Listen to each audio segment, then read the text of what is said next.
Hi guys, welcome back to my channel Sreeju vlogs. ఈ రోజు మన ఛానల్లో కోడిగుడ్ల కర్రీ అయితే వండుతున్నాను. దానికోసం ఉల్లిపాయలు, పచ్చిమిరపకాయలు, టమాటా, ఎగ్స్ అండ్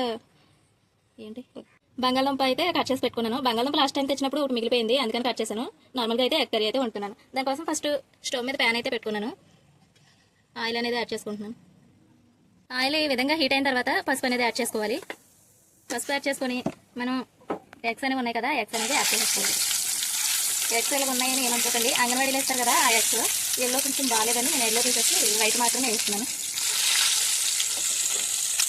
ఎగ్స్ ఈ విధంగా వేగేలాగా రెండు వైపులా తిప్పి వేయించుకోవాలి. ఇలా వేయించుకున్న తర్వాత ఎగ్స్ తీసి పక్కన పెట్టుకుంటున్నాను.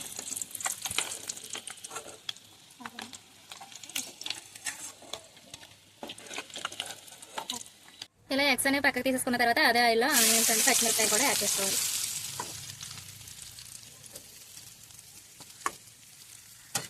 ఇవి బాగా గోల్డెన్ బ్రౌనిష్ కలర్ వచ్చే వరకు వేయించుకోవాలి. ఇలా ఆనియన్స్ కొంచెం మెత్తబడిన తర్వాత మనం కట్ చేసుకున్న బంగాళదుంప ముక్కలు కూడా యాడ్ చేసుకోవాలి. యాడ్ చేసుకొని బాగా కలుపుకొని మూత పెట్టి మగ్గించుకోవాలి.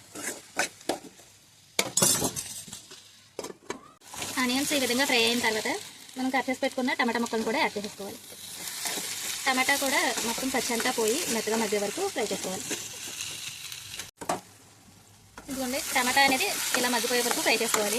ఈ విధంగా ఫ్రై చేసుకున్న తర్వాత కర్రీకి సరిపడినంత ఉప్పు యాడ్ చేసుకోవాలి. కళ్ళుకు కాబట్టి కొంచెం తక్కువ యాడ్ చేసుకోవాలి, లేకపోతే కసమైపోతుంది. తర్వాత కారం అనేది యాడ్ చేసుకోవాలి. మీ స్పైసీనెస్ తగ్గట్టు కారం అనేది యాడ్ చేసుకోవాలి. ఆల్రెడీ పసుపు వేసేసాం కాబట్టి మళ్ళీ పసుపు వేసుకునే అవసరం లేదు. ఈ ఉప్పు కారాలు అనేవి ఈ ఆనియన్స్ బంగాళదుంపకి బాగా పట్టేలాగా కలుపుకోవాలి. ఇలా బాగా కలుపుకుంటూ ఒక 5 to 10 minutes లో ఫ్లేమ్లో బాగా కలుపుకోవాలి. అప్పుడు కర్రీ టేస్ట్ అనేది బాగుంటుంది.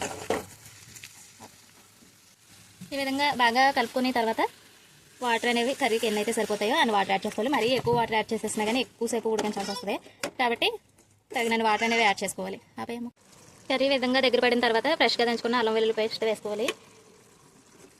నేనైతే ఫ్లేవర్ కోసం వేస్తున్నాను, మీకు అల్లం వెల్లుల్లి పేస్ట్ కర్రీ అనేది ఈ విధంగా దగ్గర పడే వరకు ఉడికించుకోవాలి. గ్రేవీ కన్సిస్టెన్సీ అనేది ఇలా ఉన్నప్పుడు దించేసుకుంటే దించేసిన చల్లారిన తర్వాత ఇంకా చిక్కగా అవుతుంది. ఇంకా కాదు మేము ఇంకా ఎగురుగా తింటామనుకుంటే కొంచెం ఎగరనిచ్చి అప్పుడు దించుకోవాలి. ఎగ్ ఎల్లో ఇష్టం లేకుండా వైట్ ఇష్టపడే వాళ్ళకి కర్రీ చాలా బాగా నచ్చుతుంది. చూసారు కదా, ఇంతే మన ఎగ్ కర్రీ అయితే రెడీ అయిపోయింది. మన వీడియో నచ్చితే లైక్ చేయండి. అలాగే మన ఛానల్లో కుకింగ్ వీడియోస్ ఉంటాయి, వెళ్ళి ఒకసారి చెక్ చేసి నచ్చితే సబ్స్క్రైబ్ చేసుకోండి. Thank you for watching guys. By by.